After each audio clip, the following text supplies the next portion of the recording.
Good afternoon, Tuscaloosa. Good afternoon, Tuscaloosa, Internet World, West Alabama, right here downtown Northport, 2 miles away from Bryant-Denny Stadium. This is the Joe Gaither Show right here on BamaCentral and BamaCentral.com. Having a great week so far. We are in week number 6. Alabama Crimson Tide football right here, a couple days away from Alabama, heading out to College Station, Texas. And we're going to have a lot of fun today. We're going to have a fun show. We've had a fun week so far. We've talked to a couple of people already about the game. We talked about the Mississippi State win on Monday. We talked to Ryan Fowler on Tuesday. We basically had a fun show yesterday talking about really the injury updates from Alabama's perspective and playing SEC Silly Sound of the Week. Jimbo Fisher did not make our Silly Sound this past week, but I promise you he will make our Silly Sound for this coming up week. Always got to throw in the opposing coaches for the from the Alabama game. Zach Arnett, last week's game, had a couple of funny comments. We play the players we have available. We play the players we have available over and over and over again. But we're going to have a lot of fun today. We're going to talk to Olin Buchanan from TexAgs.com. He's going to give us all his expertise about College Station, about Jimbo Fisher, about Max Johnson, about Walter Nolan, big old Walter Nolan, and them boys. We're going to see if Alabama can win or lose. Last time, Alabama going out to College Station, losing 41-38 with a Heisman Trophy winning quarterback. It's going to be a big old challenge, and we are excited to talk about the matchup this weekend. Want to encourage you to follow our other BamaCentral Broadcasting Network podcast, Blue Collar Unplugged, and follow our friends Katie Wyndham, Austin Hannon, and Blake Byler. They're going to be driving out to College Station. Katie already working her way out there, and Austin and Blake are going to be working their way out there tomorrow. So make sure you follow us at BamaCentral for all the coverage of Alabama, Jimbo Fisher, and the big old weekend. Without further ado, let's welcome in our guest today. Olin Buchanan is here from TexAgs.com. You can follow him at Olin Buchanan on the Twitter/X machine, and we really appreciate his time and his attention and expertise. Olin, actually, I heard you just a little bit on my friend Stingray's show last night. I was driving home from Nick Saban's press conference, and I said, "Oh, Stingray, same guy, Olin Buchanan." Oh, so I appreciate your time, and I appreciate Stingray said to say hello. So, how are you doing? And thank you for your time joining us today. Well, you're welcome. Obviously, it's been pretty busy this week.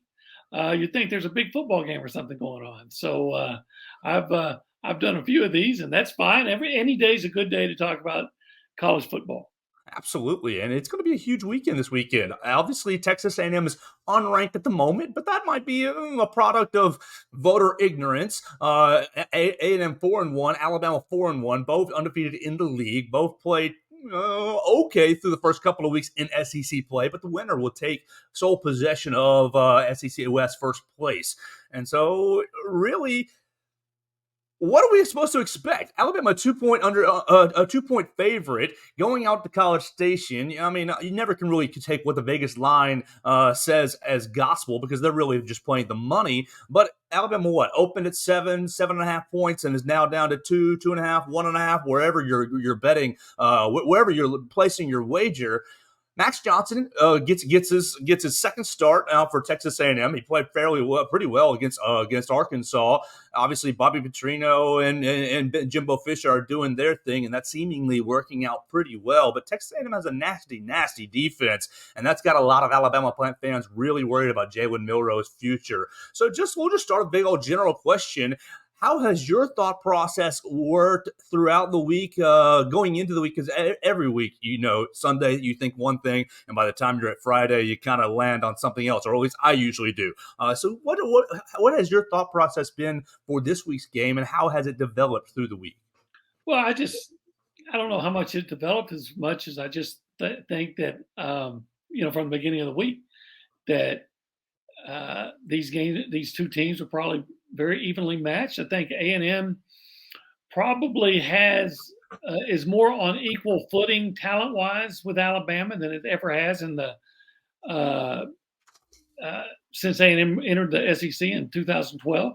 I think that's partly because the recruiting efforts by A&M over the last few years, and partly because Alabama's had some issues in certain positions where they're not as good as they typically been. And I think, you start that at quarterback. That's not a shot at Jalen Milroe. I mean, heck, he's from an hour from College Station.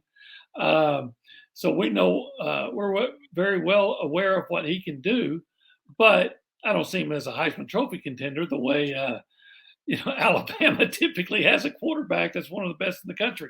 So so along those lines. So I expect that it's going to be another great game down, decided late in the fourth quarter, just like the last two games. I know you know this.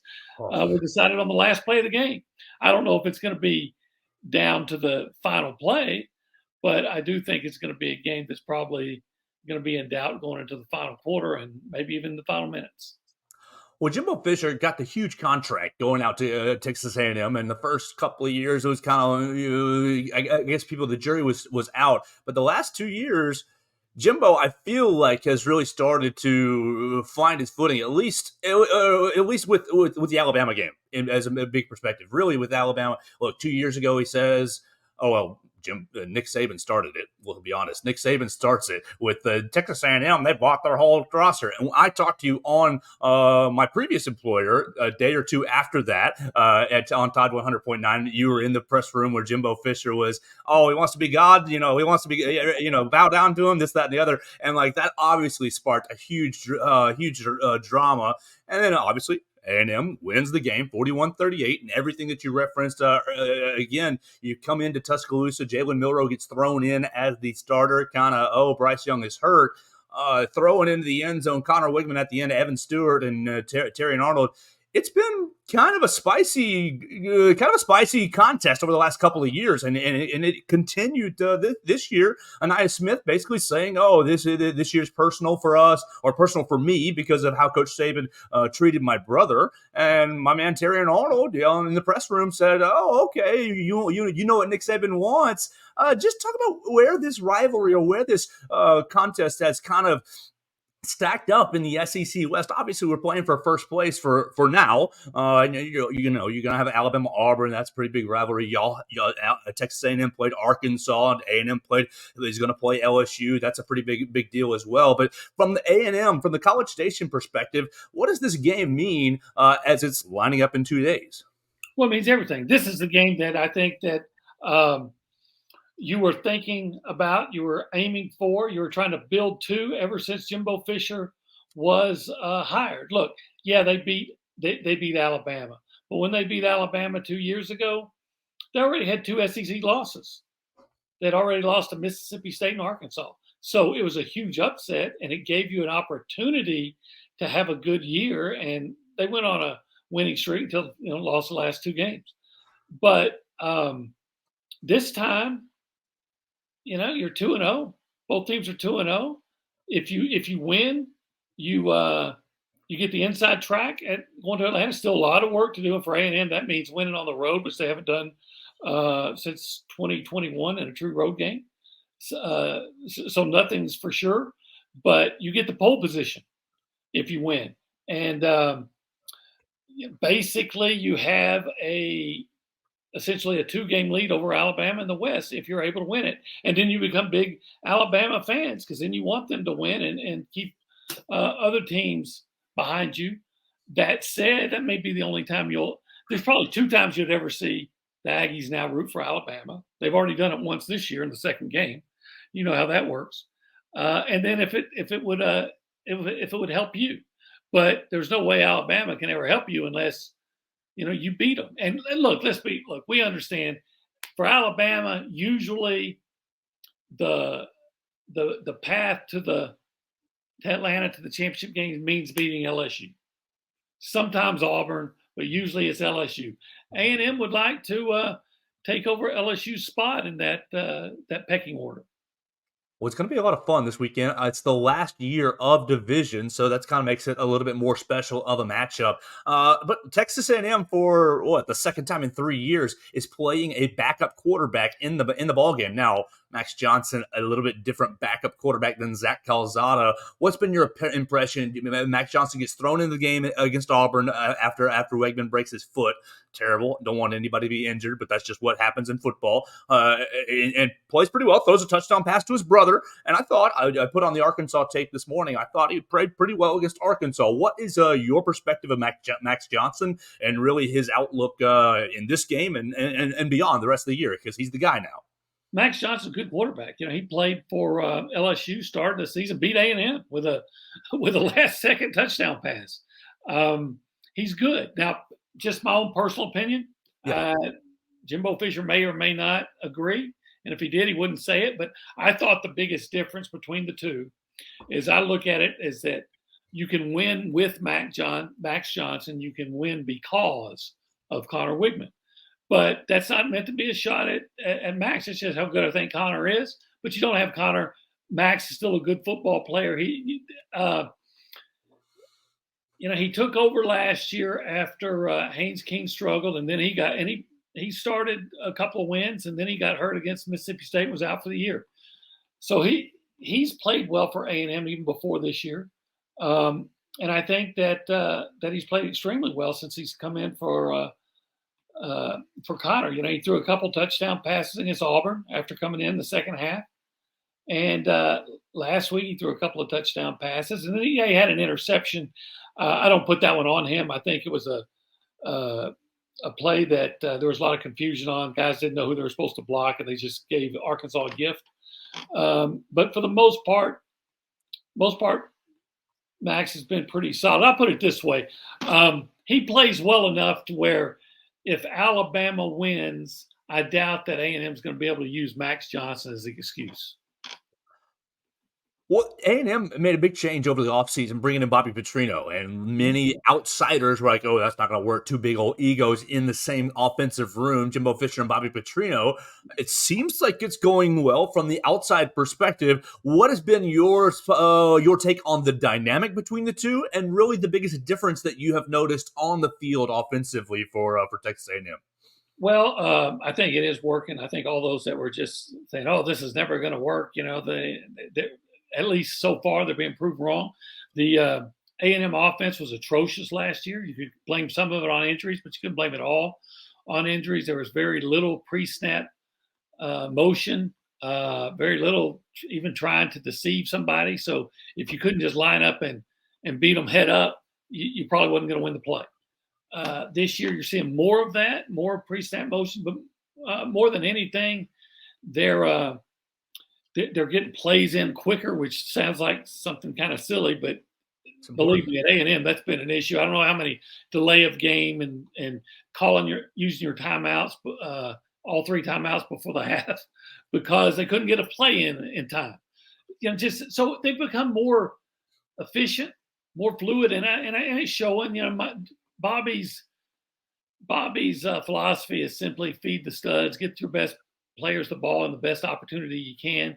And they've done a pretty good job with that. Last year, I thought it was not unusual to see A&M score 20 points or less. Now, if they could get out of their own way with pre-snap penalties and some unforced turnovers, so that's something they got to iron out. They could be averaging over 30 points easily. They're moving the football now. Yeah, I think in my week one SEC Silly Sound, I clipped it one from Jimbo Fisher. We had 5 drives, we got 5 touchdowns, and so that's what you want to do. That's what you want to do. Yeah, it gets harder than when you're playing New Mexico. But sure, certainly. Even in their loss to Miami, they ran up 450 yards of offense. They moved the ball up and down the field. It was some of those what I'm talking about, pre-snap penalties and unforced errors that I referenced that was their problem and continues to be a problem. I'm always think that they're a pretty good team right now if they could ever iron out those issues and stop helping their opponent. And I'm not talking about, look, if Dallas Turner comes in and gets a big nasty sack and forces a fumble, that's one thing. If McKinstry, jumps a route and makes a great play for an interception, that's one thing. That you give your opponent credit and understand they're good too. Yes. But when you're looking at 3rd and 1 or 4th and 1 at the goal line, and a guy can't hold his water and jumps offside, so now you got to kick a field goal. Or like I referenced the interception last week against Arkansas, which was a gift. Or against Auburn, you're got a 1st down at the Auburn 33 and you look like you're going to run in and put that game on ice, and your freshman loses a fumble and it goes the other way for a touchdown. If you can ever get to the point where you can iron out those issues, you can be a championship contender. Well, you talked about Bobby Petrino getting the ball to his studs, and you just mentioned two studs on the Alabama defensive side of the ball. But Texas A&M's receivers are that trio of Anaya Smith, Evan Stewart, and Noah Thomas. They're pretty studly themselves.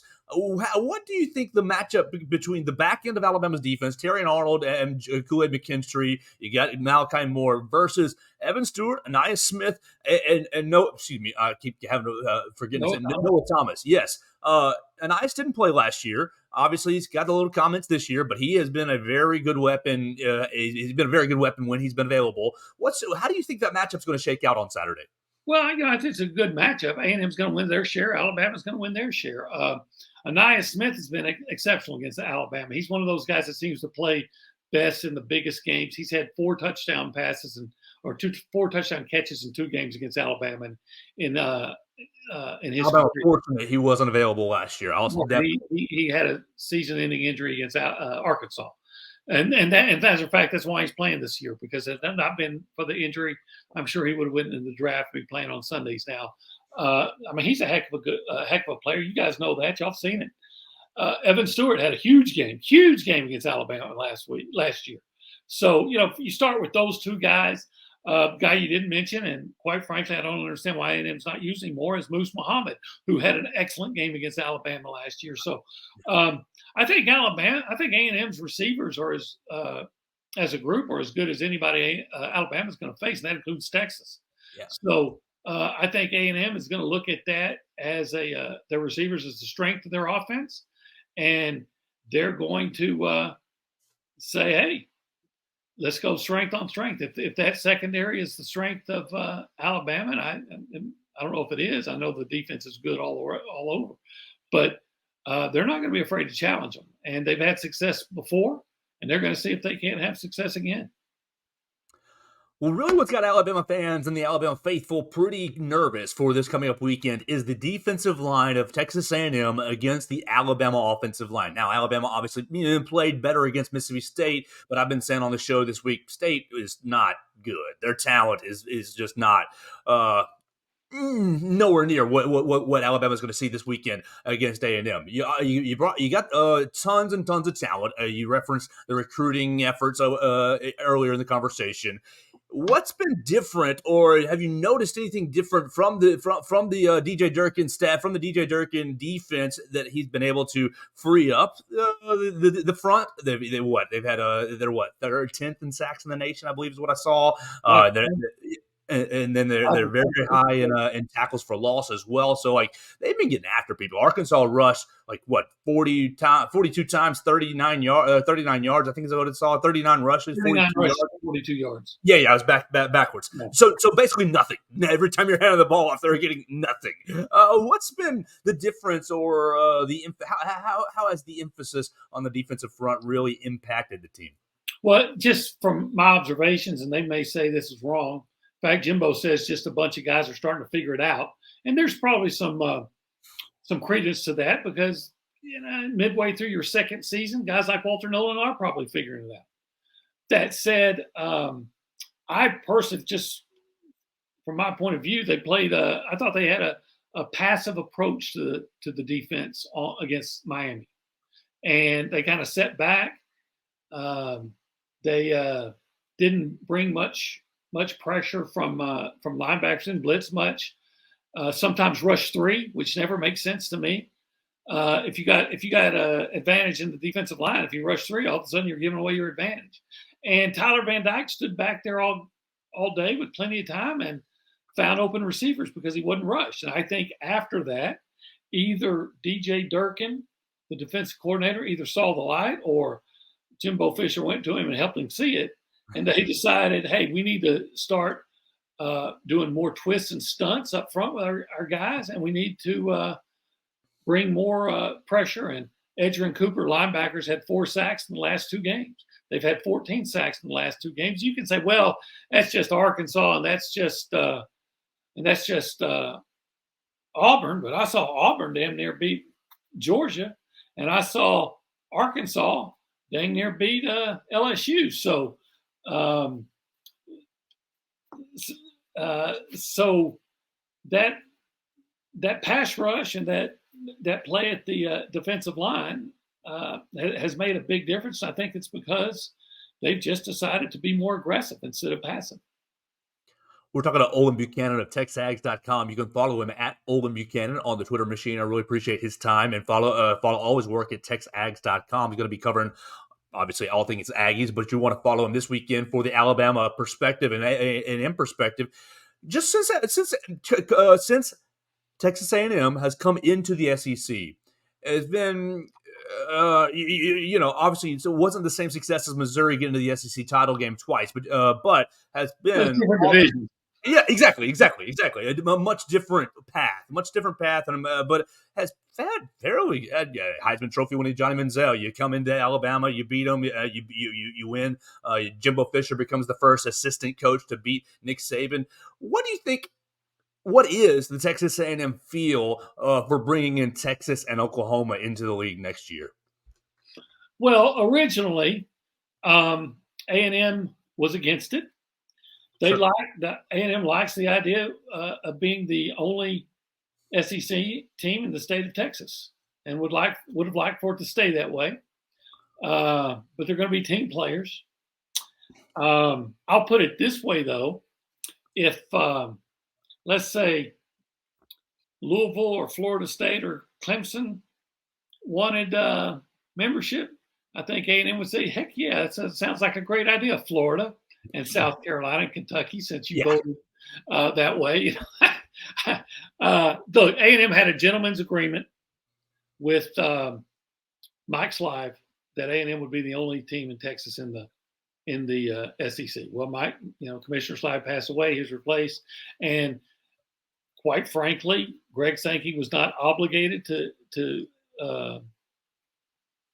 keep that agreement, and he saw a benefit in adding Texas and Oklahoma. And I think financially anybody can see that that's a benefit. So A&M is says, okay, we'll go along with it and bring them on. We'll kick their ass.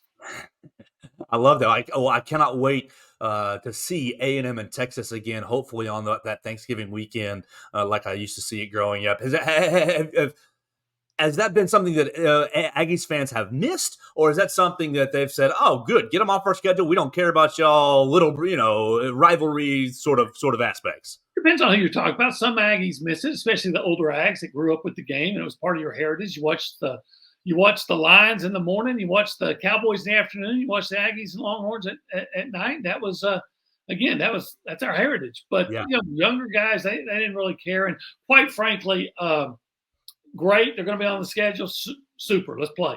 But I think A&M moved past Texas. I think A&M, the divorce was fine, and A&M had moved on. And quite frankly, it was more fun playing Alabama and Auburn and LSU and going to those stadiums than it. Texas is just the guy across the street. You're broadening your horizons and.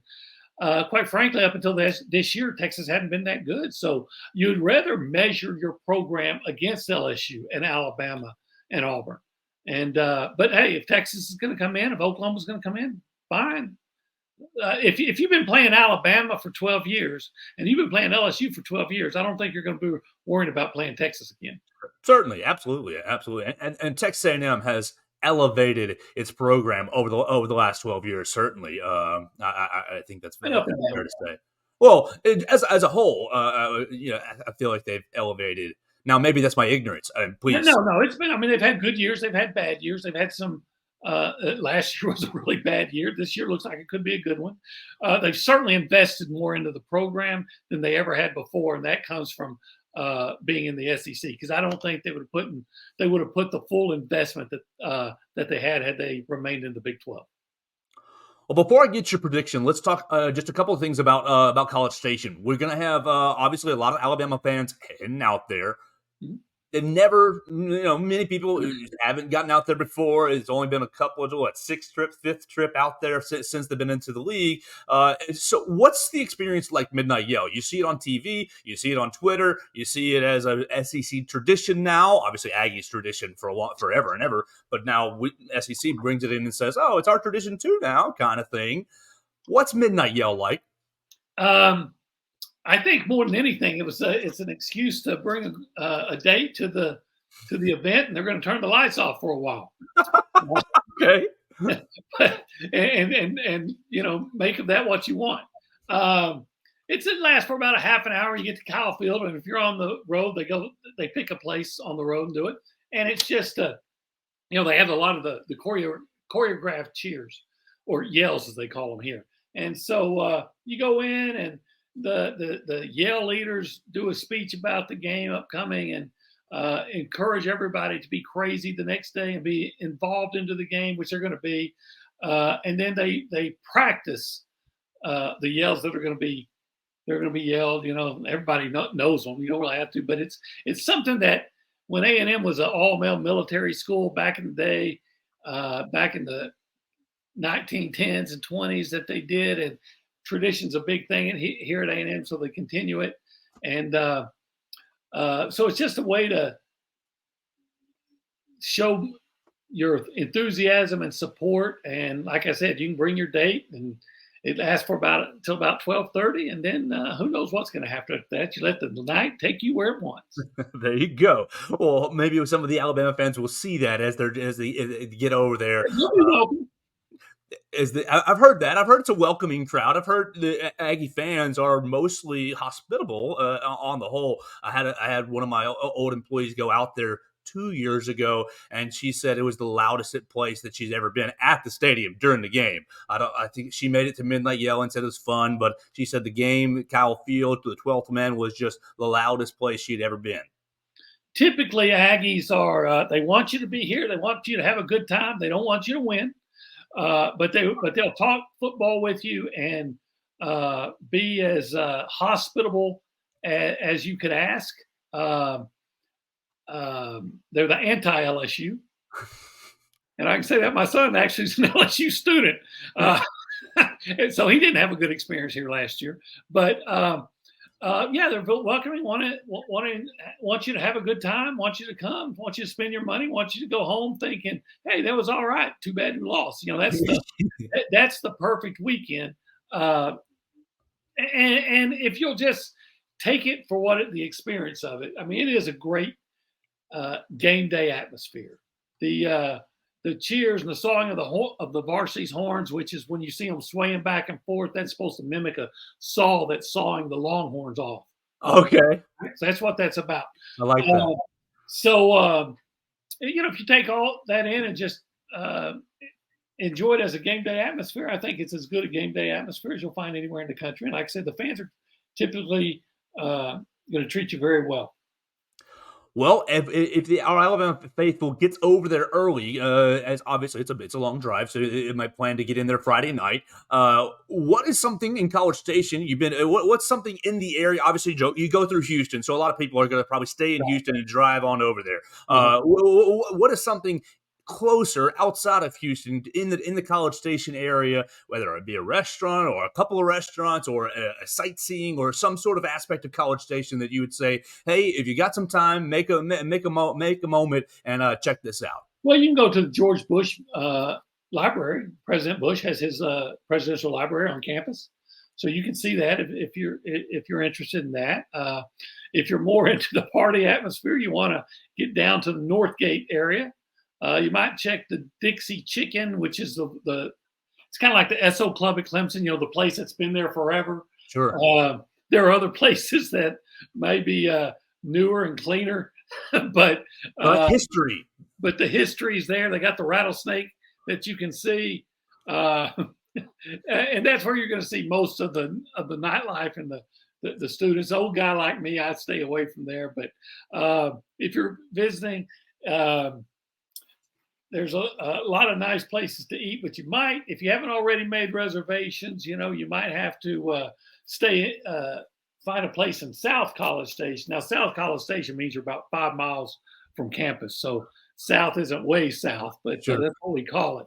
But that's where the older people stop and eat. But you can go and see if it's something that might interest you, on campus, they have the bonfire monument for the students that lost their life back about 20 years ago. So there's things to take in. I think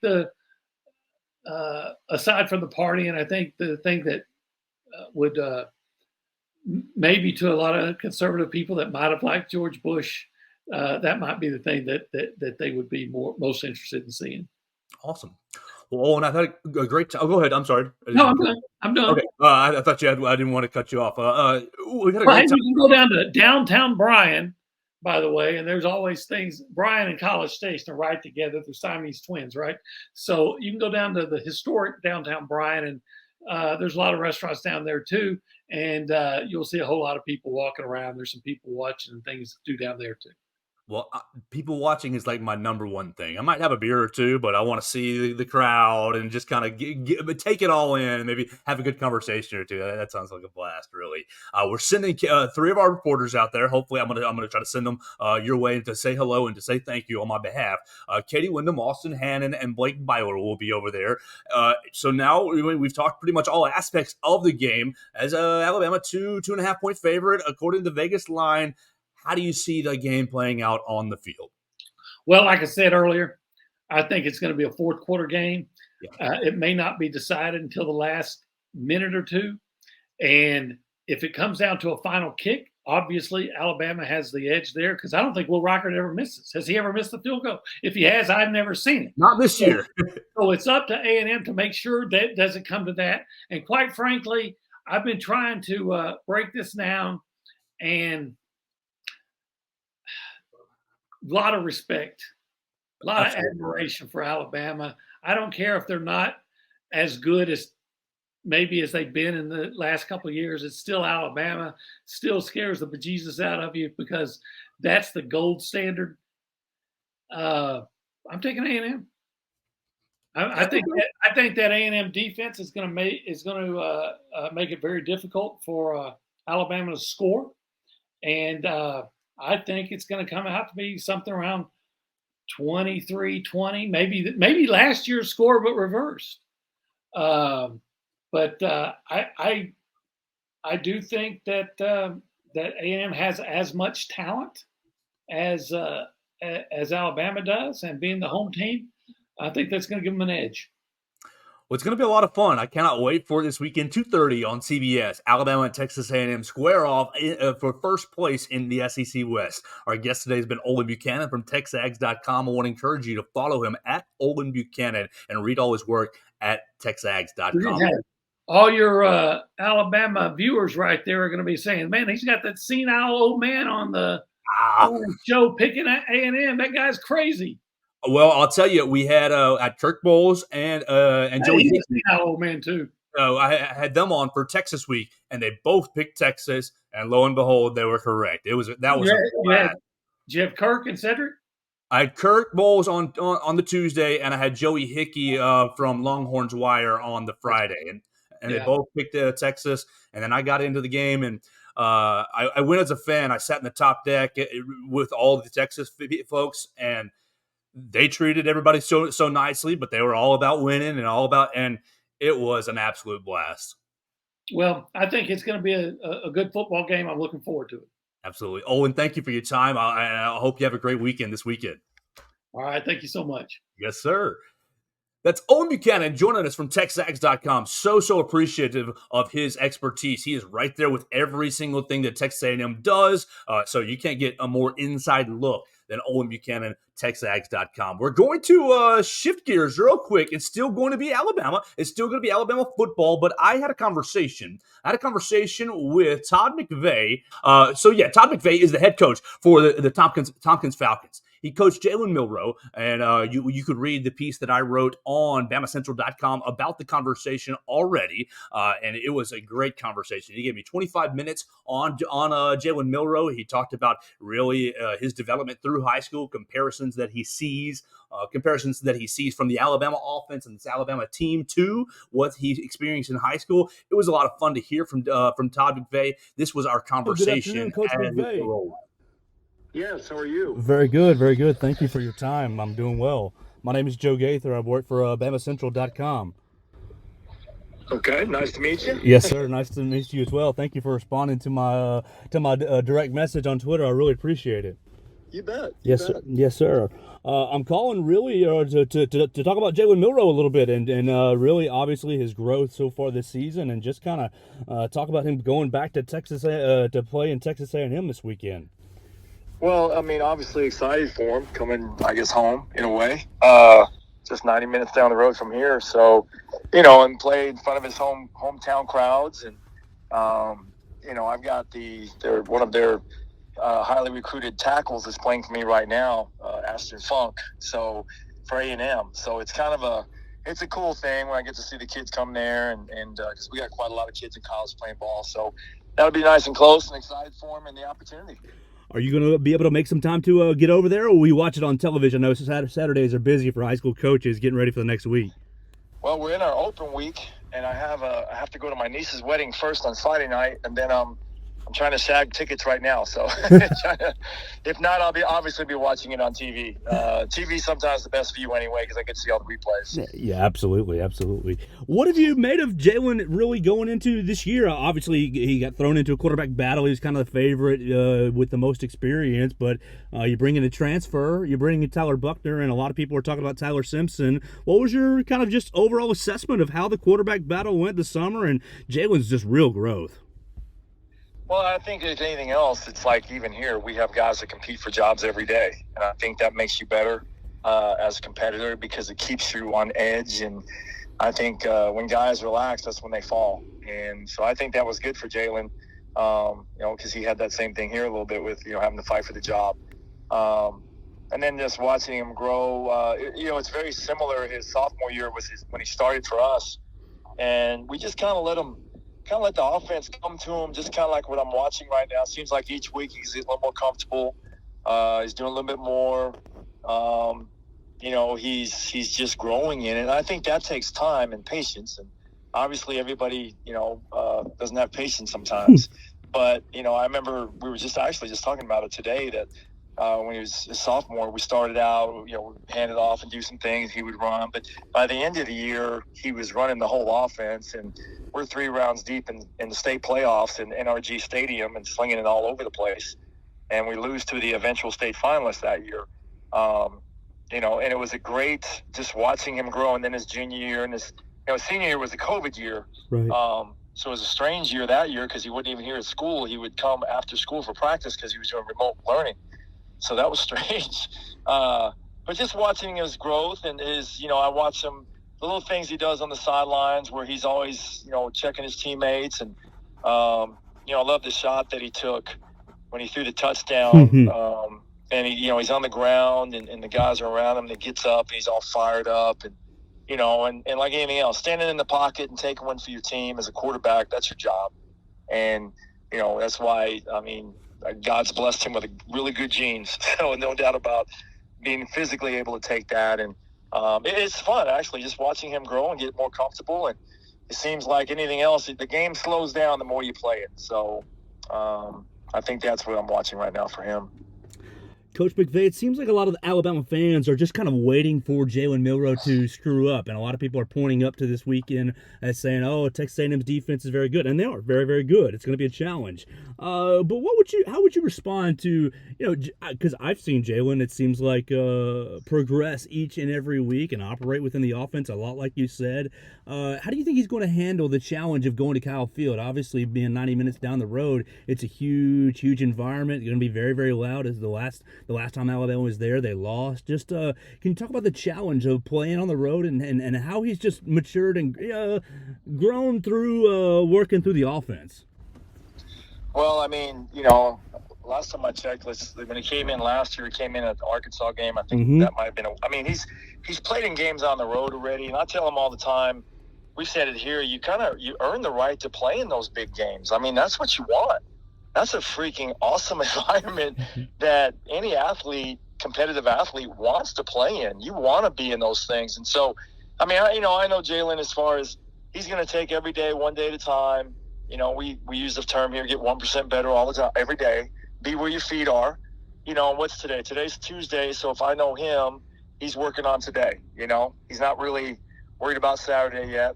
And I think like anything else, it's your energy will be good early, and then you kind of settle in, and then you realize it's that scene from Hoosiers where you measure everything, and the field's the same size as it is in Alabama, and you just got to go out there and play.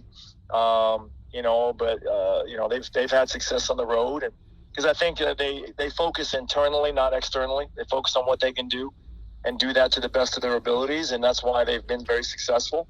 Alabama, but Texas A&M obviously will be fired up to play them, always are. And so, like I said, it's going to be a great matchup. And, I tell everybody all the time, kids are kids, right? They're still kids. They're going to make mistakes. Watch how they respond from the mistakes, though. I think that's the key when you're watching athletes is how do they respond? How do they let that go? And, I'm a big Tom Brady fan. Well, Tom threw interceptions, but he was always on to the next play. And, I referenced, obviously here because I played quarterback and Tom's my hero because he's the old man's quarterback like me. So I appreciate him. And see how they respond. And this the E plus R equals O thing where the event plus the response equals the outcome. Well, just keep responding. And, I think that's what's going to be fun to watch them all participate, and because if I know Jalen, like I told him, I said, hey, make sure you tell your offensive line thank you because they're the ones blocking for you all the time. So take care of those guys.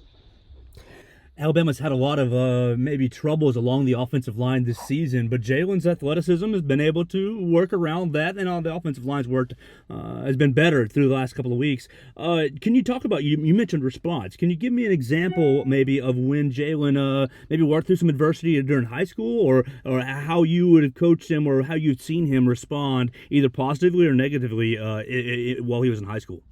Well, and that's a great thing because we were talking about one of our first games. I think it was his senior year. It was against Magnolia. And we had a brand new offensive line. Like everybody graduated.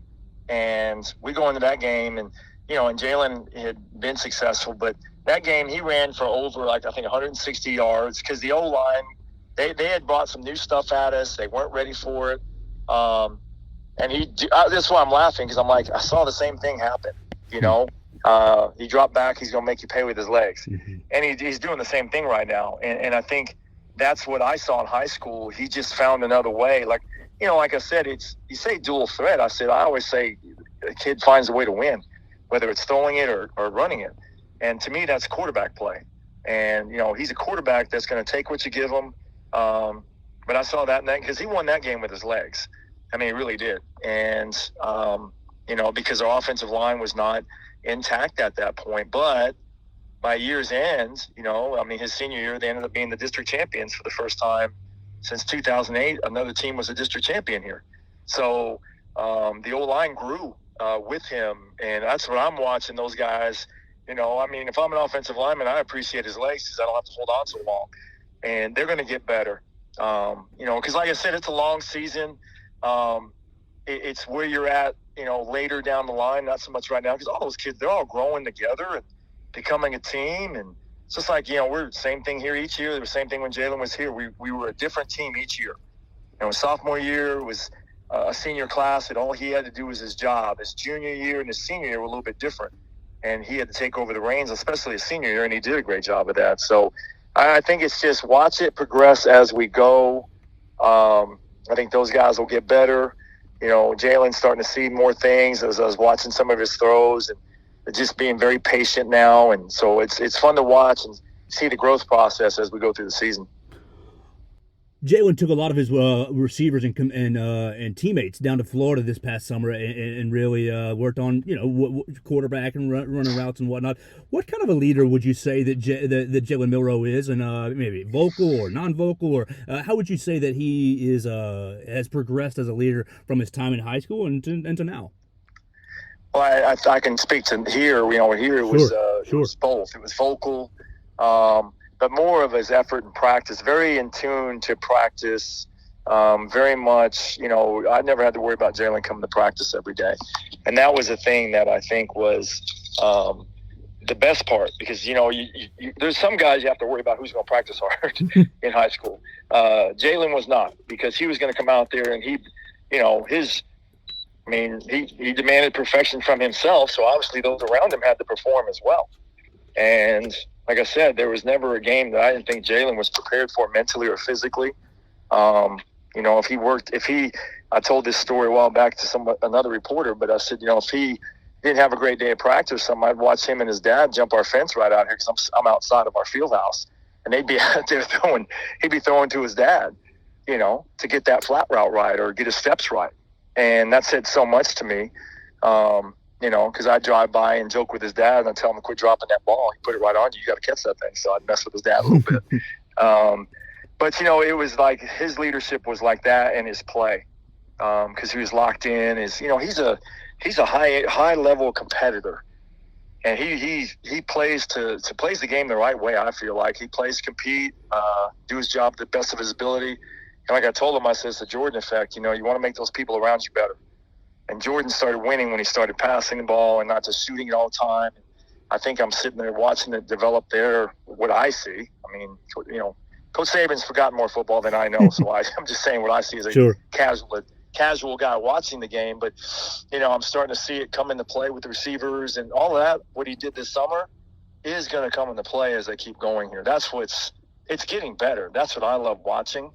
And, just having that signal caller get used to everybody and they get used to him. I mean, I'm excited to watch it go this season, so it'll be fun. I can't wait for this weekend. Also, Alabama at 2:30 against Texas A&M. So Jalen Milroe, a lot of detractors. Oh, he can't read a defense. Oh, he can't work through a progression. I've seen week after week after week him developing in that area. Just how hard does he work at those games? And you as a former quarterback, how difficult is it to master reading progressions and reading defenses? Well, it's not easy when you have gargantuan guys coming down your throat. But Jalen, like I said, as we grew here, the offense grew more around him each year. We could do more. Like I said, his sophomore year, we did some bit because that was our second. His sophomore year was only our second year here, and the thing is his freshman year, his team had the only winning record. They were 8-2, and our varsity was 0-9. And then the next year, when he was a starting quarterback, we went 10-3, and it was the biggest turnaround in the state of Texas that year. Wow. And so he progressed, and film study. I mean, he does all those things. Even during the COVID year, where he couldn't actually be here, we brought him up at like 7:30 and 7 in the morning. He would do his film study here with our coach, but then he had to leave because of COVID rules and stuff like that. Because he wanted to know, and he was part of the game plan as well. We also hey, what do you like? What do you like here? What routes do you like? We wanted him to feel good about what he was doing because as a quarterback, I mean, I've watched all of them. I mean, how many times have I seen Brady telling somebody, "Hey, I like this, this, and this," and because that's what you feel comfortable with as a quarterback. And I've watched him develop, and I think they have a new OC, so there's a lot of developing going on there with the OC, the new starter, all line. A lot of impatience is not a good thing right now. Patience is the key to anything developing. It just takes time, and everybody wants everything right now. And Bryce Young he's gone. These are the guys now, and you have to let them develop and be who they're going to be. Like every place. I mean, we lost Jalen with the guy behind him came in, and he went 11-2 too because he had a good example in front of him. I mean, that's what good programs do. They develop them because of the guys in front. And Bryce, and I've talked to Jalen and said Bryce taught him a lot, but it takes time, and that game experience is invaluable. I mean, everybody talks about last year's A&M game where he fumbled twice. Well, he hasn't been in the game in a while. It's since his senior year. you get used to that. Now because I was joking with him. I said, hey, those dudes are pretty strong. He goes, Coach, they are strong. And Jalen's strong. I said, well, it's not like, high school strong. It's college strong. So anyway, I think those things develop, and his reading of things comes with time and experience and becoming one with the OC in that room. And that just, like I said, just takes time. Yeah, you hit kind of on my next question with Tommy Rees, first year offensive coordinator. He hadn't learned or hadn't been around Jalen Milroe even when he's a redshirt freshman. How much, Tommy Rees walks in, you coach offense as well. How much, he walks in, he wants to run a system. How much of a time does it take, or how much of a process is it to learn your own personnel and learn what your guys do, your new guys do, and learn how to put them into good positions? I think anybody, I don't have a timeline for that. I think everybody's different. I think it's just, obviously they're there to do a job, and they're going to spend more time with him and get to know each other. And I think like anything else, it's building the relationship between the two people. That's what we do. We try to build the relationship with the kids, and I'm sure that's the same thing the coach does. That you want to build a relationship with the guy, get to know him, because you build that trust. And I think I see it on the field. I'm watching it, and trusting him with more stuff. And it's I think it's like Coach Saban said. I think the penalties have not had 5 touchdowns been called back, yes. if I remember right. Yes. Well, you all of a sudden you bring those 5 touchdowns back, and it's not so bad, is it? So it's and that's part of the game. I always think when bad things happen early, it pays off later. It's like if you have we had a guy, he rolled his ankle, and another guy had to start this last 2 weeks. Well, we just built depth because that other guy's coming back. That's not a bad thing. We've learned that we gave up 8 explosive plays over 3 weeks. Well, we cut those down, and we were number 5 in turnover ratio, where we're up to 1 or 2. Well, we quit doing the explosive plays, and now we're back up to 1 or 2 and protecting the football. Well, we won last week. It's amazing, isn't it? It's such a simple game, yet hard, as we say. And I think that's just, developing the relationship, and those guys are doing that. You can see it on the field, and there's no better place to build relationship in the heat of battle, man. That's some good stuff right there when you're watching all the heat and the adversity. And as we always say, we're at the University of Adversity here at school, right? When we go through all the hard stuff, it makes us better. And nobody's learned anything when it's easy. So they're going through it all now. It's all going to pay off later. So like I said, I'm excited about that. And, they just stay the course, and they keep getting 1% better and have one more point than the other team. I think it's got a chance to be a good season. Absolutely. I'll have maybe 1 or 2 more for you, Coach, and I really appreciate your time. Jalen's been pretty vocal and pretty open about his faith, both before he got the starting role and after post games. He's been very very quick to credit his faith and credit Christ.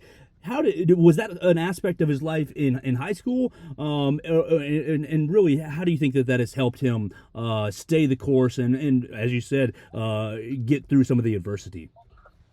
Well, I think that was part of him here, and I think that it's part of my life, and I think that's it's like anything else, right? He has something to fall back on. It's not like if something bad happens, and I think you hear that from him because he's football is a game. And I think Jalen's got his life right in the right direction of what he wants to be. He knows, I think like anything else, it's Jalen Milroe is Jalen Milroe, but he plays quarterback. It's not, I'm a quarterback and that's all I do. And I think that's instilled from his family. They're great people. It's his faith is strong, and I think and all these young people today, what a great example for him to be for them. And I think it's outstanding myself, and I enjoy hearing him share it. Yeah, absolutely. I think that has been a really strong point. I think it was after the A&M game that he got a lot of criticism last year, and it was a photo that emerged of him reading the Bible in the locker room, and I just thought, what a good example for a lot of people. When you think of Jalen off the field in high school, outside of just playing quarterback, what comes to mind? Jalen can light up a room when he walks in. I mean, he's just I can't even explain it. There's a word I have for charisma, all right? But it's it's real. It's like who Jalen is. And I think, my favorite story is when I think my son was 8 when I took this job. And Jalen, we were out in the field throwing just, summer. And Ty's my son. So he's running this little out and up. I said, hey, come here, T. I said, Jay, throw this route. It was a post corner. That's what it was. I said, but run it against this receiver. We stuck out there, our receiver, as a DB. Well, T ran it, and Jay pumped the post, and Ty come out of it. And Jalen throws it. He catches it. Jalen runs down there like it's a dang Super Bowl, picks Ty up in the air, and he's smiling. Woo! And, I still have chills because I went, this kid's going to be big time, and look at this, right? Like, that was the stuff that I loved about him because it was always just – the humility, I guess, right? You enjoy being around him, super competitive in the game. But man, if we had a young lady, special needs here that was having a birthday party, and the mom asked me, hey, you think some of your guys could come? And about 8 of my football players went over there in their jerseys, Jalen being one of them. And that girl ended up being our biggest fan. The kid, and I will tell you this: the kids learned more than she did. Mm-hmm. They learned what it was to serve someone besides themselves, and I thought it was just awesome. And then that girl comes and walks out with us at our game, and she's behind me on the bench crying. And I look at the lady, and I go, "What's wrong with her?" And she goes, "She doesn't want to leave. It's her team, and she doesn't want to leave, Coach." And I'm like, "Well, she's got to go in the stands right now." But they changed her life, right? And I think that's the thing, and just watching him interact with people and never big time in people. I love that. Walking down the hallway like just one of the other guys, and still like that when he comes back here. And I let him talk to the junior high kids, and he was talking to our leadership council last time he was home, and just sharing the same message of being more than just a football player. And I think that's what helps him get through those adversities because he doesn't label himself just a football player. It's who he is as well as a person. Those are the things I think stand out for him. Last one for you, Coach, and I really appreciate your time for Jalen Milroe. As you've watched him this year, he's taken steps in development, but obviously more to grow and more to go. What would be your encouragement, or what would be your message, or your coaching points for areas that he can improve on? As we're right at 6 weeks in the season, we got another 6 weeks to go. What might be your message to Jalen Milroe in ways that he can improve, or ways that he just needs to stay the course? Either way. Listen to Coach Saban. Do what his OC says. I think those guys are doing a really good job with him, and I think it's like anything else. And I've said it sounds really simple, but stay the course. Be where his feet are, and just continue to get 1% better at what he's doing. 1% doesn't sound like a lot, but it's a lot. And we've preached that here since we've gotten here, and Jay understands that what I say when I because I text him, hey, just be where you feel today, man. Get better. And because, we talk to our kids a lot about don't live in the past, can't change it, don't look at the future, surrender that because we don't know what's going to happen yet. And be right where you are. Be present, play present, be coach present.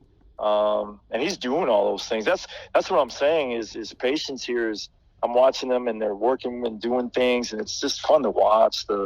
I see little nuances of him doing some things and making the checks and like I said, it's if you're not getting, I think they're just getting better every game, and just watching them, and just a little bit I get a chance to watch. And but like I said, it's not Jalen Milroe versus A&M. It's Alabama versus A&M. So 3 phases got to show up: offense, defense, and special teams, and that's where the team will win the game. So he's just got to do his part to the best of his ability. I said last question, but I have one more pop in my head if you don't mind. Okay, no, it's fine. Do you have any examples or any stories where Jalen went into kind of a hostile environment, either on the road during your time in high school, and how he responded to that? We played Texas High School is huge. We played our rival. Yeah, in high school we played Katy, which is our rival here. They are 9-time state champions here in this district. Like I said, his junior year we lost to them 30-35. And he had thrown for almost 300 yards on them. It was a great game, but we lost. And the next year, his senior year, he ends up throwing for 3 touchdowns against them. And the best one was on 4th and 17 because we were too close to punt, but yet too far for a field goal. And we called a timeout. And I can still see our center, who was like 225 pounds. The nose is just driving him back. He just hangs on. And he goes right by Jay, and Jay throws this post corner for a touchdown. And it was just, he just stood in there and threw it. And we won our first district championship in school history in a hostile environment right here against the crosstown rival. And I think that was the night he was spot on that night. It was a great night and first time district champ. So I think that, and, we played in the game, those two, we played in NRG, and we lost to Westbrook like 42-49. It was just a battle back and forth, and he's slinging it everywhere, and we're running, because that was the last game of the year. Like I said, he had grown in his sophomore year or so, but the one who was a senior, those 3 touchdowns he threw were on a dime. It was fun, and he was lit up, and it was, like I said, first time in school history. He was part of that, and he led the way.